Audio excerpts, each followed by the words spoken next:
अपनी आवश्यकता के अनुसार जाना है। कहीं स्थिरता से रहने की बात है तो हमें वहां पर खेती बोनी है, अपनी जमीन रखनी है। और लगभग 500 साल पहले इंडस्ट्रियल रिवॉल्यूशन आया। इंडस्ट्रियल रिवॉल्यूशन ज्ञान विज्ञान का एकदम समागम हुआ और आगे चला। भारत के अंदर शिक्षा के संबंध में बहुत सी ऐसी चीजें थी जिसने शिक्षा को बढ़ाने का काम और शिक्षा को रोकने का, उसको बैरियर का बहुत ज्यादा काम किया। जब अल-बरूनी इस देश के अंदर 10वीं 11वीं शताब्दी में आया था,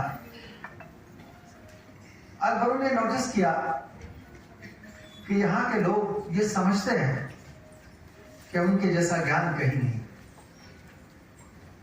उनके जैसा विज्ञान कहीं नहीं, उनके जैसा दर्शन शास्त्र कहीं नहीं है, उनके जैसा धर्म कहीं नहीं।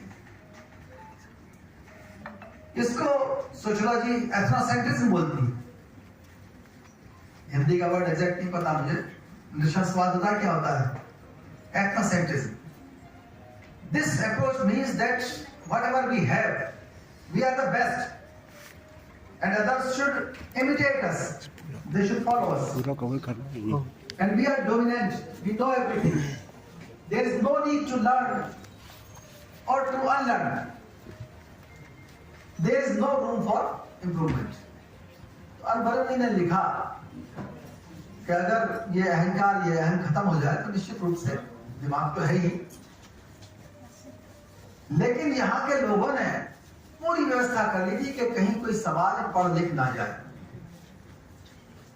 वर्ण व्यवस्था का एक जाल बुन करके, लिंग भेद का जाल बुन करके एक साथ सारी चीजें मिलती हैं। महिलाओं के अधिकार छीनकर एक ऐसी पुख्ता व्यवस्था बना दी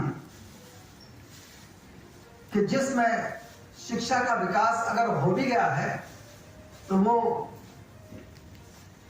उसको सीमित कर दिया जाए, संकीर्ण कर दिया जाए।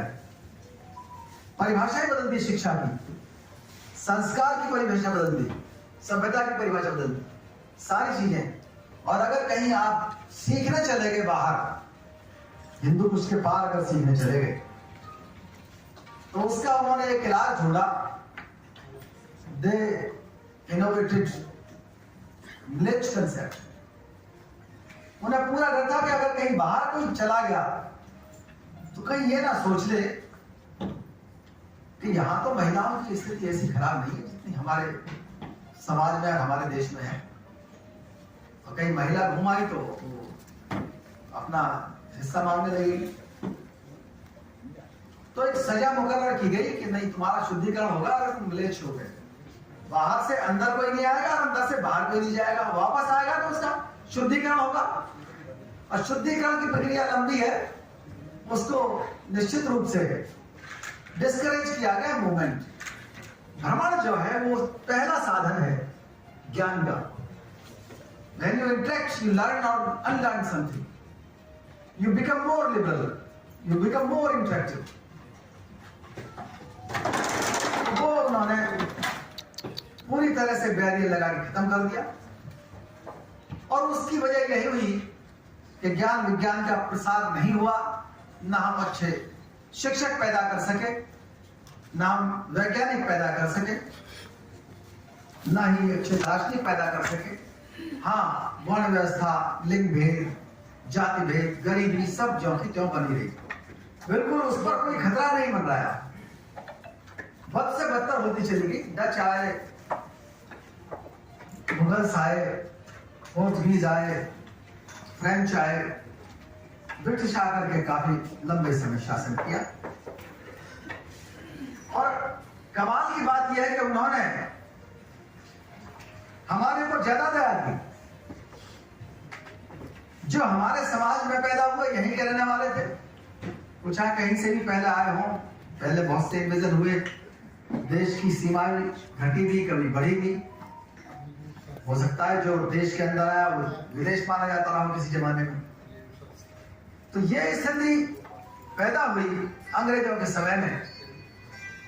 बहुत सी चीजों के ऊपर एक विचार बना और थॉमस बेबिंगटन मैकॉले, जिसको लोग पानी पी करके गाली देते हैं, उसने हाउस ऑफ कॉमन्स में एक स्पीच दी कि हम भारत में यूरोपियन एजुकेशन लॉन्च करने जा रहे हैं, लेकिन एक खतरा है। एक खतरा क्या है? That in due course of time after the implementation of this education policy,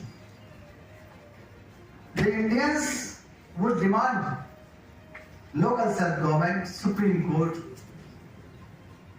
Parliament, other necessary institutions for the evolution of humans, for progress. They would demand. That is a risk for an imperialistic empire. But again he said, if it comes ever, it happens ever in due course of time, it would be the proudest day for the British. अगर ऐसा होता है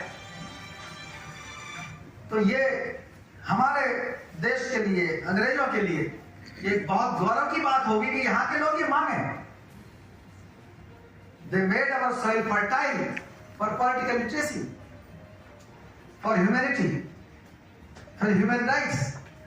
और एक दिन ऐसा आया कि ज्योतिबा फुले जैसे, राम मोहन राय जैसे, राजा राम मोहन राय जैसे लोग हुए, रेनेसा इस देश के अंदर आया और ऐसी स्थिति आई कि जो महिलाएं